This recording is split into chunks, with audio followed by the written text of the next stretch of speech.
I ended up doing my master's at Melbourne Uni and then doing a PhD at RMIT. So I mostly identify as a sociologist of religion and ethnic relations with an interest in viewing how media discourses shape our understanding of religion. Now, as Rosie has introduced me, I published my book in 2020 when COVID hit. I didn't manage to do a book launch. So inevitably, I might have just gotten all of you involved in a presentation that you might not have signed up for, which is, a little bit of what I could have presented if I had a book launch. It's the end of the day. For many of you, it's been a long day. And I would like to keep this maybe a little bit less formal, hopefully more conversational, less dense theoretically. And because, I'm talking about what I see as us being maybe at the cusp of, or maybe right in the midst of a decolonial turn in religion, I also want to be able to hear from you in the room, if this is where you're at as well. And maybe it's just a disciplinary thing, from within sociology, but maybe from outside of that, that's where you're thinking about. So I want to begin.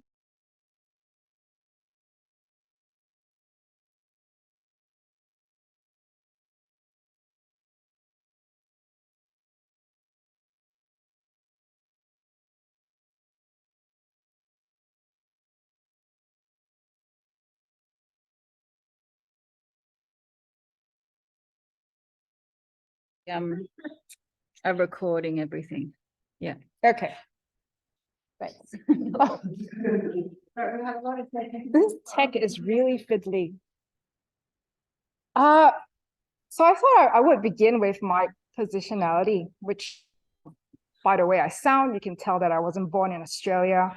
I came to Melbourne as an international student, did my master's, did my PhD. I came from Singapore. And like Australia, Singapore is multicultural, multi-faith. And really the dominant narrative in Singapore is that, we get along. And of course, there's a bit of social engineering behind all of that for us to get along. But I think generally we do get along. So contrast that with the lived experience of me coming to, a different country.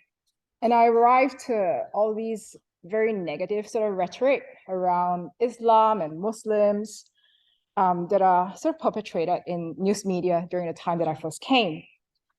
But I was also noticing that within Christian communities, and there was also something different in terms of how religion is talked about within Christian communities. And so it was all of that all together. And in hearing things about how, the media is very anti-religious, that I set out to investigate what I see as a unfamiliar terrain for me. Quite early on, when I began my PhD, I had this conversation with a senior academic from the School of Media and Communications. She is Anglo-Celtic Australian background, and she kind of asked me why didn't I, choose to study something from my own context instead, just study Asia. That's more interesting, like religion in Australia. Why is that interesting even? And so it occurred to me at that point that there were a lot of assumptions about what religion is in Australia. And I think that kind of made me even more determined to unpack those assumptions. Maybe it's just some form of reverse orientation on my part. I don't know. But I think when you as the saying goes, when you're a fish in the water, you don't know the water, that you're in the water. And I have come from a completely different pond into this water. And it's a very jarring experience for me. And so that was why I kind of set out to do what I set out to do.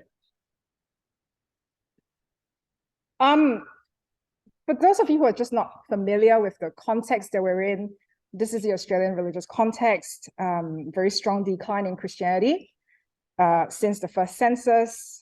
And whilst that is strongly declining, there's actually been increasing cultural diversity within Christianity, and a point that we will return to later in this presentation. The top 5 religions outside of Christianity, there's been a lot of growth in minority religions ever since mass migrations from the 1970s through the introduction of multiculturalism, and as we know, very significant growth in no religion, and very diverse ways of expressing this non-religiosity. So I selected the ABC's Q&A program, current affairs program. I wanted to find something as close as possible to a national public sphere. That was my intent. So the period of my study was 2009 to 2013, 93 episodes I watched. I watched them all. And my methodology was both quantitative and qualitative. So I applied content analysis for the quantitative aspect, discourse analysis for the qualitative aspect. I looked at anything that comes up as religion in an expanded sort of way. So Kim Knott and her colleagues have broken that down into what is known as conventional religion, common religion, and secular sacred, which essentially refers to mainstream religion, superstition, type, so that's referred to as more popular common religion. And the secular sacred is anything that's non-religion or spirituality or any secular forms of, what is defined as sacred. So there were, heaps of findings, as you would find during your PhD. I just wanted to focus on the ones that have shaped my research trajectory and thinking about decoloniality. And the first observation that I had is that Australian society and culture is still very much shaped and influenced by Christianity. And this influence was both overt and subtle. Significant references were made to conventional religion, not a surprise. And there were quite, well, I suppose, substantial references to common religion, secular sacred as well. And Easter stood out as a date of significance during the time that I was doing my research.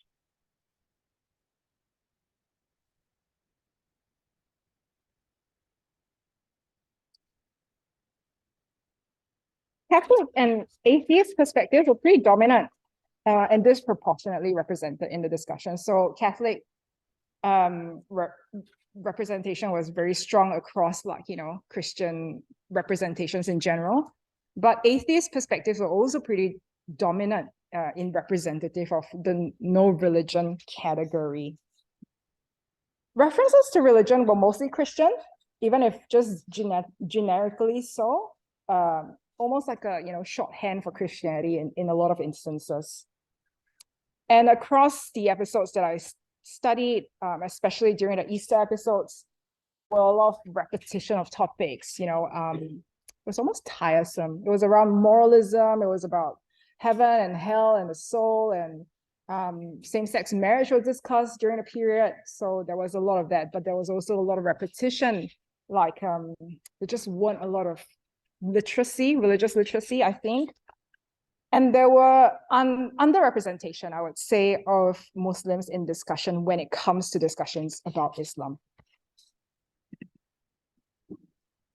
Now, the discussions about religion were also primarily through Anglo perspectives. So, white men from Catholic and atheist backgrounds, very strong British influence.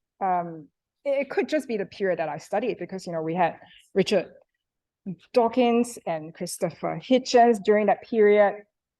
And when ethnic and religious minorities were included, they were kind of secondary representatives in those discussions. And I think what was glaringly missing for me were Indigenous perspectives. So I think what I could say was, in terms of the other kind of white male perspective, I mean, there was George Pell, there was Mark Coleridge, there was Tony Abbott, and so there was a lot of strong Catholic perspectives during that period that I studied. So I had some kind of preliminary conclusion at this point of my book that there isn't a lot of diversity in terms of representation on Australian religion on this program. Discussions were dominantly shaped by Christianity, but particularly Anglo perspectives.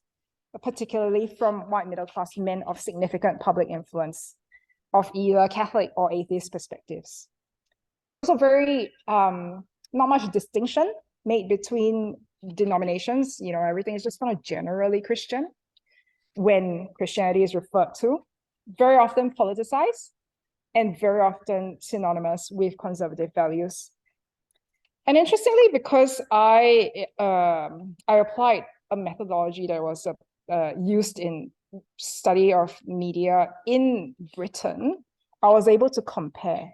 And what was interesting was there was more similarities than any differences in terms of what I found. And so in my mind, there seems to be this strong link that exists, that continues to exist culturally and religiously between both geographical locations. And so one of the outcomes from my thesis was I wanted to investigate more closely the relationship between race and religion.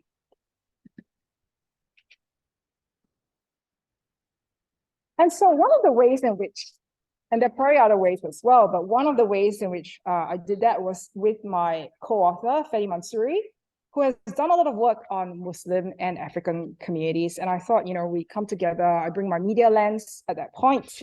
And so for this particular paper, we wanted to look at how Muslims and Africans are kind of contemporary scapegoats of Australian anxieties. And so we looked at the Burke Street attacks and the African gang discourse to kind of critique and to understand, how they are represented.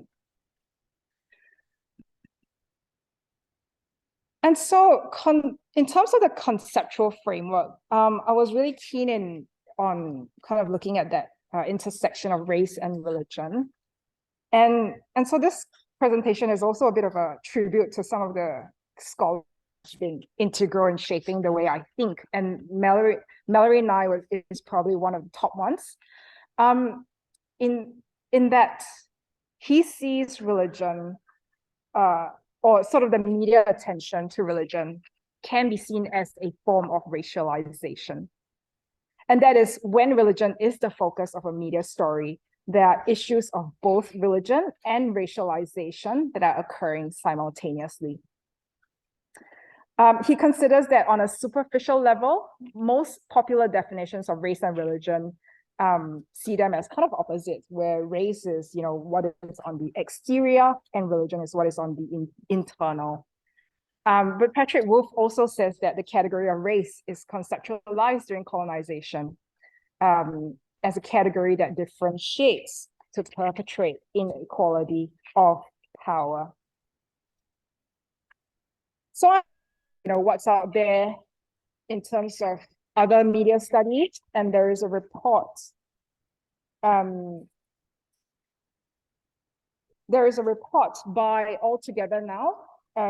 What they did was they analyzed a year's worth of mainstream media data, and they found that actually significantly 57% of the articles when discussing about race is really negative.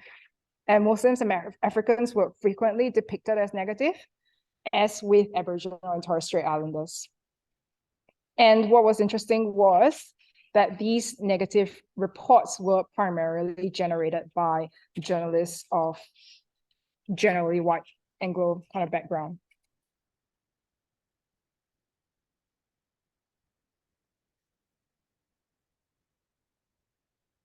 So these findings, I guess, demonstrate that media discourses continue to kind of present African and Muslim Australian communities as kind of different, separate from Australian way of life and the norms of civility as defined by the Anglo-Celtic majority. And so for this particular article, we used a small sample of news articles that reported on the Burke Street attacks, but that also applied the African gang discourse. And we analyzed the title, the first paragraph, and in terms of our findings, this is what it is. The othering technique is still used when referring to Muslims and Islam, as well as Africans, that sees them as kind of separate. deviancy was a trope that was used in these news stories, where mental and psychological issues are kind of moralized in association with race and religion. So for instance, a comparison of the 2017 and the 2018 Berkeley Street attacks in terms of how the media represented. On one hand, the attacker, who is a Christian, was described as mentally ill, whereas the Muslim attacker was characterized as a radicalized Muslim. So that's a difference in the way they were treated in the news. Now, this othering is kind of amplified as well when figures of authority stand up and call for greater self-regulation in minority communities. And that kind of sends a message that, you're kind of separate, you have to self-regulate. And there is that us versus them discourse going on right there. Now, this politicization of racial and religious minorities in Australian media discourses has also kind of brought to the fore ethno-nationalist discourses that kind of bring in, Christianity. So for instance, if we recall Fraser Anning, he did condemn the Christchurch massacre and its violence.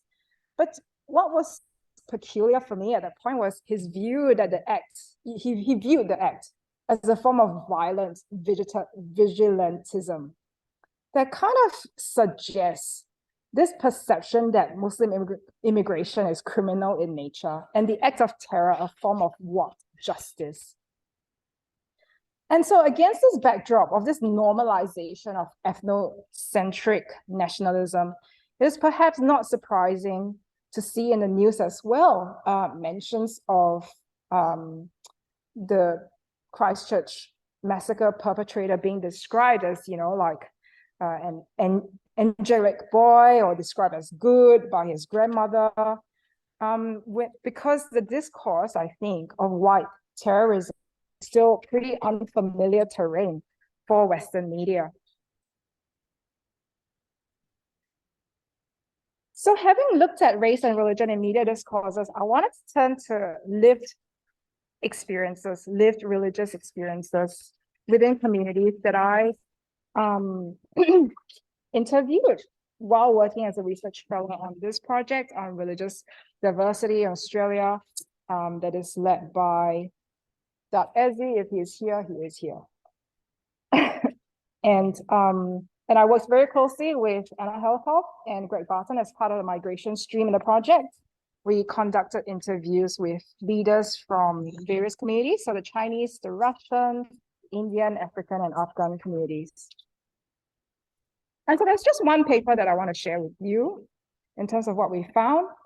In terms of conceptual framing, we were looking at Ghassan Hajj's book, White Nation, Fantasies of White Supremacy in a Multicultural Society, where he argued that whiteness is a critical defining aspect of Australian leadership, governance, and institutions.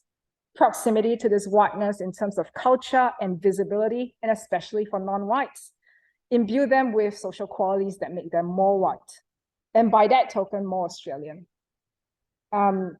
We drew on this notion of relational belonging, drawing very much from African Australian scholars, I should say, who have written about traditional African concepts of belonging based on interlinked connections between people, community, and land, where one's well-being and identity is dependent on and achieved through one's view of self and one's place as part of a community.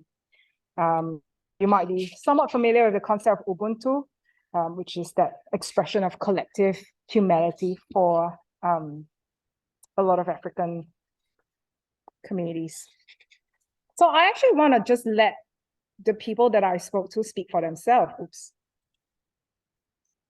And, as I reflect on race, religion, and belonging, I don't know if you can see the slides. It's kind of small over there, but I will read it for you.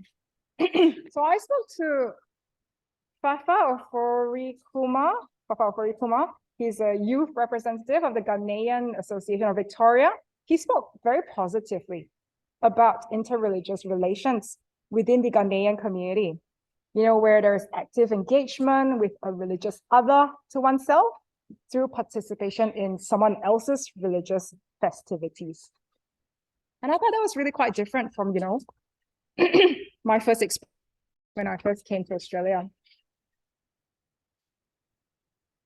And then I spoke to Lem Bagut, I hope I got his name right, research director of the Society of South Sudanese Professionals Australia. And he shared about the displacement of South Sudanese during the Civil War and the trauma that the community endured. So he shared about how, Christianity was a source of comfort and help, yet also in that same process, it displaced younger South Sudanese from their cultural roots. And so for him personally, he found a need to return to African spiritual practices when he's here through participating in old rituals with his family so as to maintain that African spiritual connections.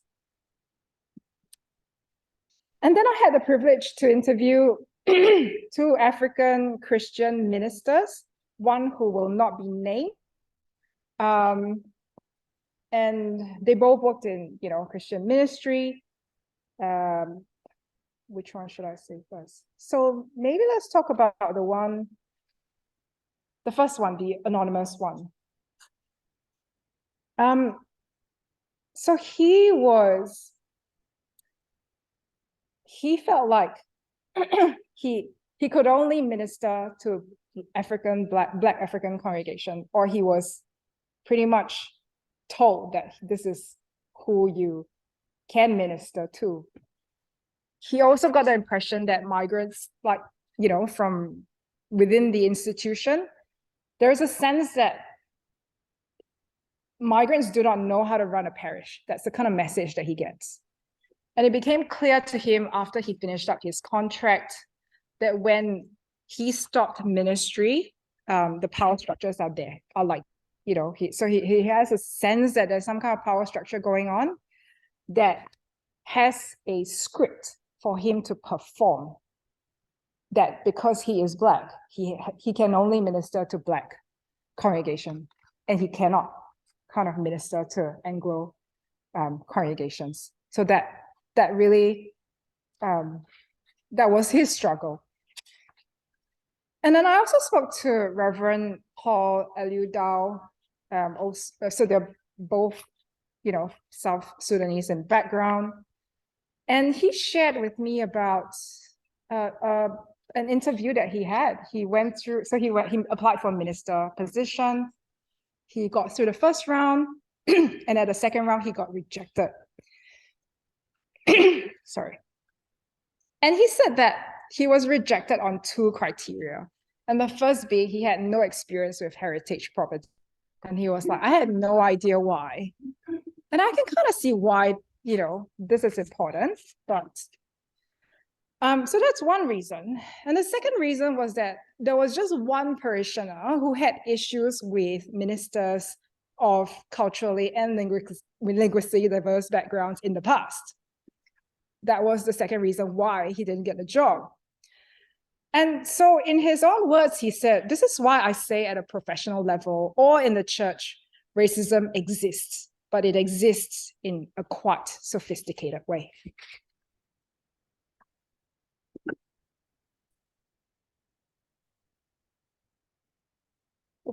Oops. So we kind of made some conclusion, after we published this paper, that perhaps, we suggest that there is much that Australian leadership and institutions can learn from the quality of African togetherness. And in recognizing the decolonial, diverse, and relational ways of being in culturally, linguistically, and religiously diverse Australia, rather than the socially and politically constructed racist myth of Australia as white Christian, as what Gary Baumer and Anna Helhoff has suggested in their 2017 paper. We consider through our paper, alternate ways of being, and ask, to consider a decolonial approach to the study of religion and how it can contribute to a healthier, more caring, and genuinely inclusive Australian society, which emphasizes a collective, complex and plural we rather than a simplistic normative us versus them. So having done all that,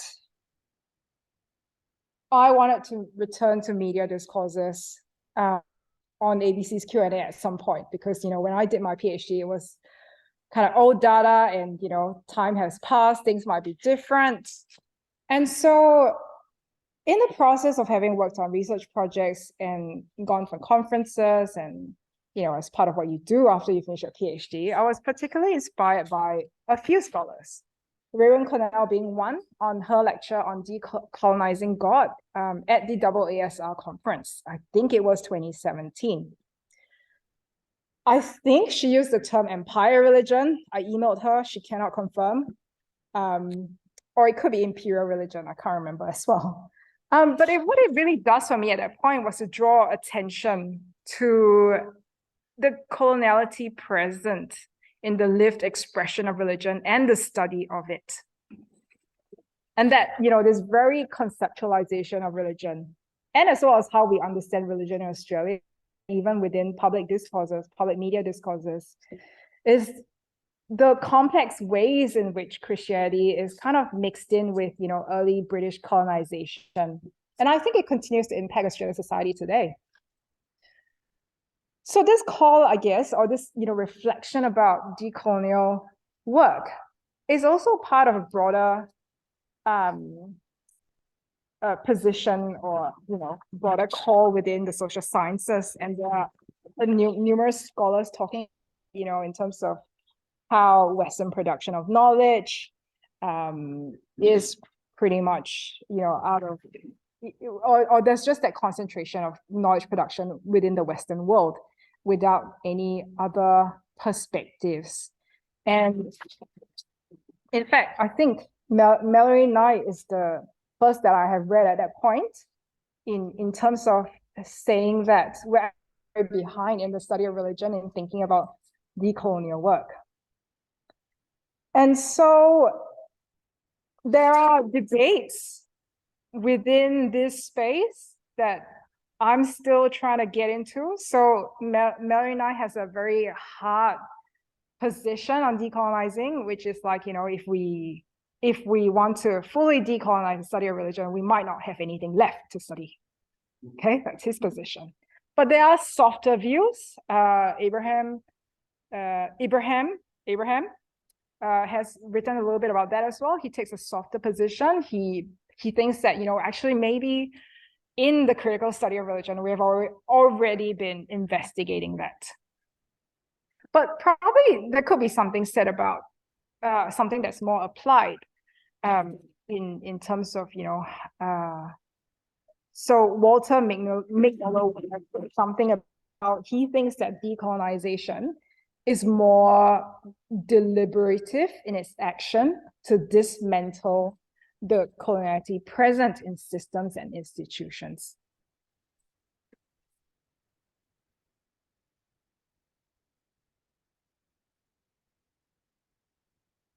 And so, in trying to go back to my data that I have not looked at for when I was studying ABC, I didn't get to the Twitter data. I wanted to look at affective discourses about religion. And so I drew heavily from Sarah Ahmed's work on stickiness and how emotions have a way of accumulating over time, how they gain momentum, they have an affective value. And this affective value becomes embodied in objects, places, bodies, and they're carried through time across historical moments. And then being emotional in these public discourses then becomes, a space or a place of producing a kind of stickiness in these discourses. And these discourses stick, and their direction of movement signals their presence and objectives. And so these emotions, if we were to look at these emotions, they can be seen as a visceral response because they are relational. They involve reactions or relations of towardness or awareness in relation to such objects. And so I was, I wanted to look at that, revisit my data. And so I did. I had a little bit of a, so this is a paper that's under review. And frankly, I have no idea how it'll go. It might just, get thrown out. Who knows? But this is what I did. And so I studied the tweets from episodes that I have looked at during my PhD, but I added 2 new episodes to look at because they had significant discussions about religion. So again, a quantitative and a qualitative approach. There were 374 tweets during a period of 20, just within these 4 episodes that I looked at. There's really not much time to go into my findings, but if you are going to be at TASA tomorrow, I will present some findings. So, plug. And I think this is where I want to just kind of bring together reflections from the past and the present and the paper that I'm currently working on. And that what I'm seeing about public discussions about religion is that they coalesce and coagulate around specific socio-political topics and issues, often drawing in a lot of rage and anger with calls for justice, equality, and human dignity. I think these topics have a stickiness to them, a stickiness that enables the gathering of more bodies that gather momentum through collective experiences of violence, hurt, and injustice, and form a growing call for change. And often very narrow and limited religious images, symbols, and meanings and concepts are used in repetition, kind of like an old, tired refrain. These diminished notions of religion, I think, serve as reverbs of white Australia's problematic colonial past, where specters from the past haunt the present, especially through public and political discourses.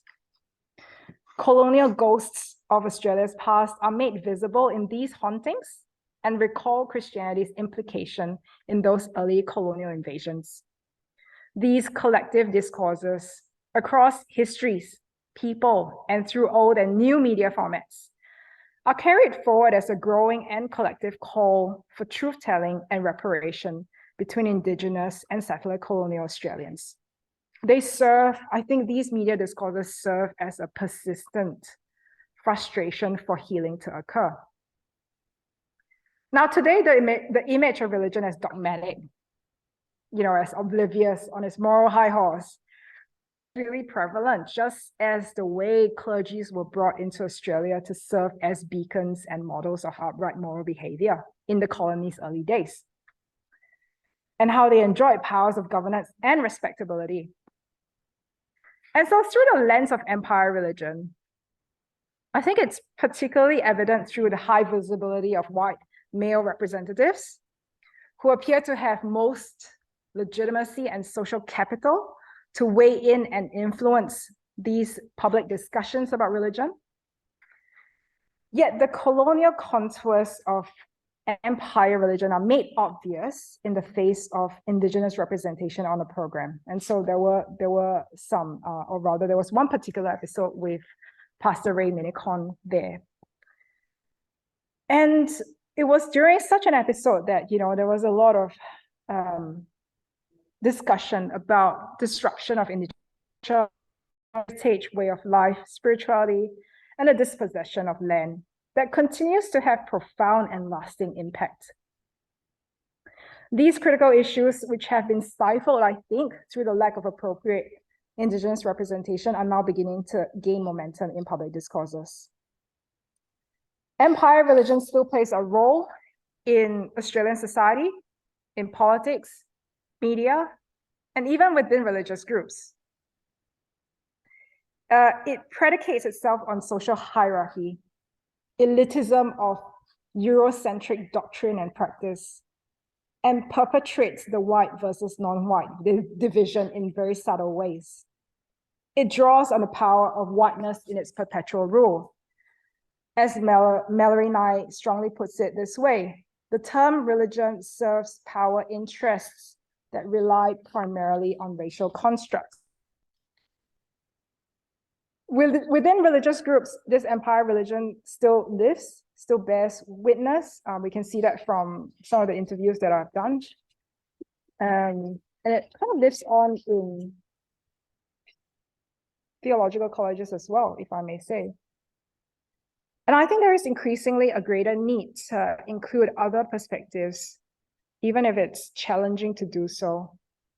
And there is certainly more work that needs to be done in considering the contours of coloniality in religion, spirituality, and within various communities, especially in post-colonial contexts, such as Australia. And so if I were to apply decolonial lens, I want to suggest that religion is not dying in Australia, is growing and vibrant if we decenter white Christianity and look at multicultural and indigenous Christianity and non-Western religions and non-religiosity.